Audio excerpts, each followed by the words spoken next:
Hay partidos históricos por el fútbol que se jugó. Y luego está el Portugal-Holanda del año 2006. Un partido tan salvaje que terminó con 16 tarjetas amarillas y 4 expulsados. Y al final, jugadores sentados que no podían más después de haberse pegado durante todo el partido.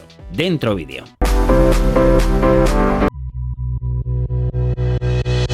Para entender la llamada batalla de Nuremberg, por la ciudad en la que se jugó este partido del Campeonato del Mundo del año 2006 entre Portugal y Holanda, tenemos que entender la situación y el contexto en la que estaban ambas selecciones. Por una parte estaba Portugal, una selección que en ese momento mezclaba dos generaciones muy marcadas. Por un lado estaba la que vamos a llamar como parte veterana, liderada por Luís Figo. Este es y ha sido uno de los mejores jugadores de la historia de Portugal, y en este momento estaba jugando su último gran torneo. Y la nueva generación, liderada por supuesto por un Cristiano Ronaldo que entonces contaba con 21 años.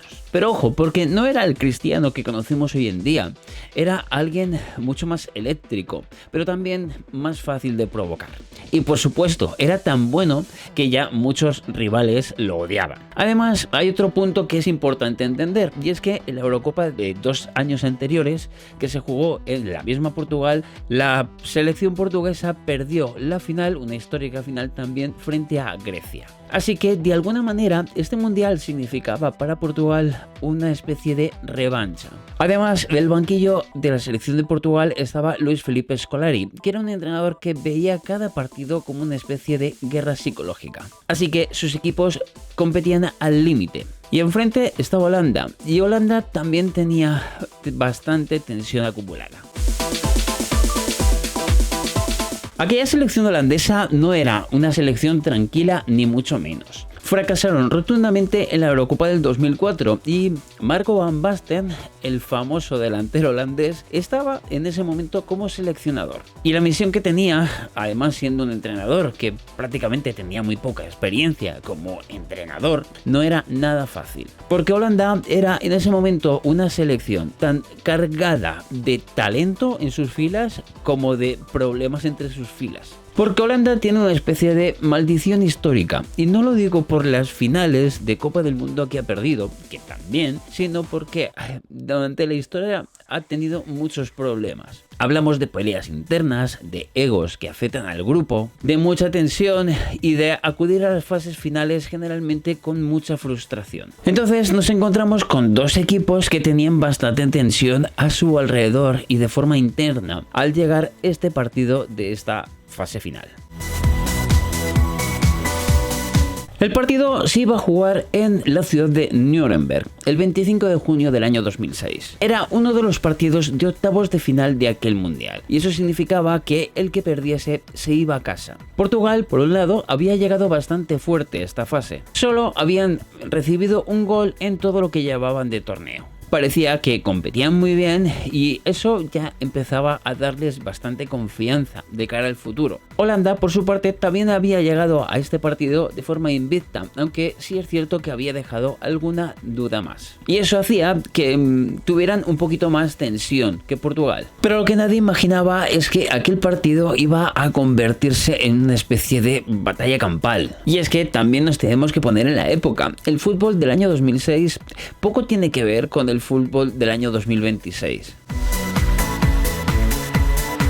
El partido ya empezó caliente desde el minuto 1. Las entradas eran duras, las protestas constantes y los jugadores se encaraban casi por cualquier cosa. Así que el árbitro ruso Valentín Ivanov empezó a sacar tarjetas porque sentía que aquello no lo podía controlar. Pero eso, en lugar de pasar lo que él esperaba, no calmó la situación, sino todo lo contrario. Porque casi con cada interrupción aumentaba la tensión. Y además Portugal se adelantó pronto en el marcador, ya que Maniche en el minuto 23 adelantaron a los portugueses tras una gran jugada. Eso empezó a desesperar a los holandeses. En ese momento Portugal empezó a hacer ese fútbol que tanto le gustaba a Scolari. Faltas tácticas, pérdidas de tiempo, es decir, empezó la guerra psicológica. Y además en medio estaba un joven Cristiano Ronaldo que ya era buenísimo y que solo recibía faltas constantes. Y eso en ese momento era un choque emocional para él mismo.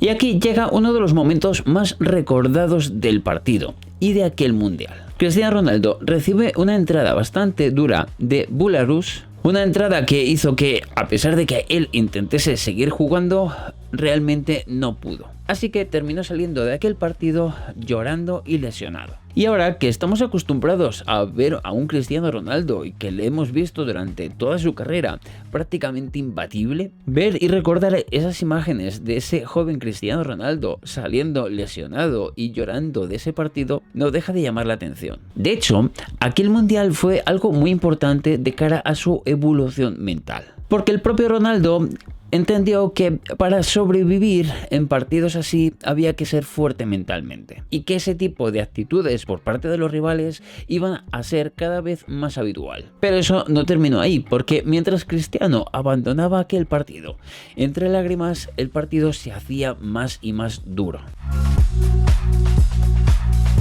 Aquí el partido ya prácticamente entró en el caos, porque el árbitro empezó a ya perder el control y empezó a mostrar tarjetas amarillas prácticamente a cada acción. Y cada falta generaba una tangana, cada decisión, por supuesto, protestas. Y cada balón dividido había una pelea. Los dos equipos se vieron inmersos en una especie de espiral emocional, porque en esos momentos dejó de ser fútbol. Era orgullo, era rabia y era supervivencia. Había jugadores más preocupados por intimidar al rival que por el propio partido. Y en ese momento apareció una de las imágenes más surrealistas de aquel mundial, porque veíamos a jugadores expulsados de ambos equipos sentados en la banda en el suelo después de haberse pegado durante todo el partido. Y mientras veíamos como el árbitro Ivanov seguía repartiendo tarjetas, intentar controlar algo que se le había ido de las manos. Al final de este partido habría 16 tarjetas amarillas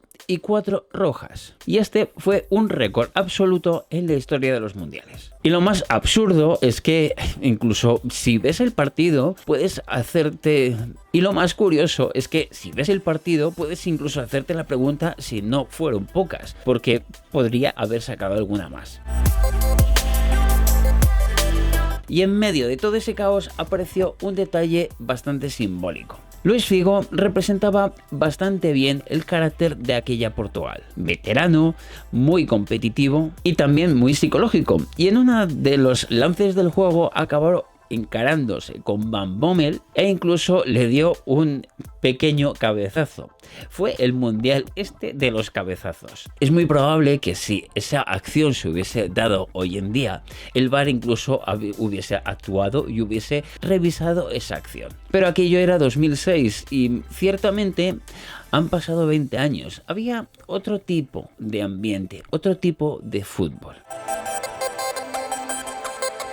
Al final, Portugal se llevó el partido por 1-0 y consiguió el pase a cuartos de final de aquel torneo. Pero honestamente, el resultado es lo que menos se habló después del mismo, porque todo el mundo hablaba del caos. De una Portugal que acabó con 9 jugadores y de una Holanda que acabó también desesperada. Y sobre todo de un árbitro que acabó destrozado mediáticamente y que demostró que no supo controlar, que no estuvo a la altura. Se habló mucho sobre si Ivanov, el árbitro, había aguantado demasiado o había hecho mal en intentar controlar el partido a base de tarjetas. En Portugal, después del partido, muchos hablaban de que había sido una batalla épica, algo emocional, una victoria sufrida pero merecida. Y sobre todo, los titulares demostraban un orgullo por haber ganado aquel partido. En Holanda, por el contrario, las críticas fueron abundantes. Se hablaba de que el equipo no había conseguido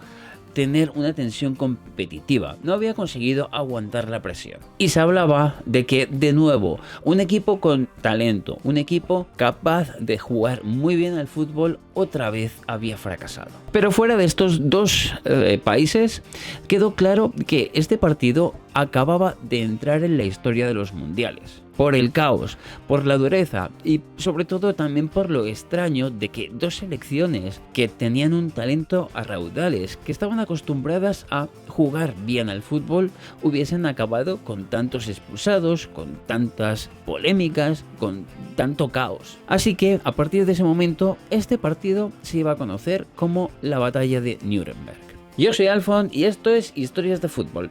aquí en el canal. Hasta que termine el campeonato del mundo vamos a estar cada día subiendo un vídeo recordando sobre momentos de mundiales. Cuando llegue el evento también hablaremos de opiniones, hablaremos de lo que está pasando en el torneo. Y por otro lado, en el otro canal, en iPhone Explora, vamos a cubrir, y estamos cubriendo ya el mundial, con lo que no es fútbol, tratando de descubrir los países que participan, tratando de descubrir cómo son las sedes, en fin, todo lo que rodea el mundial. Así que en estos dos canales tenemos ahora mismo Ruta Mundial. Como digo siempre, nos vemos dentro de muy poco y suscríbete. Adiós.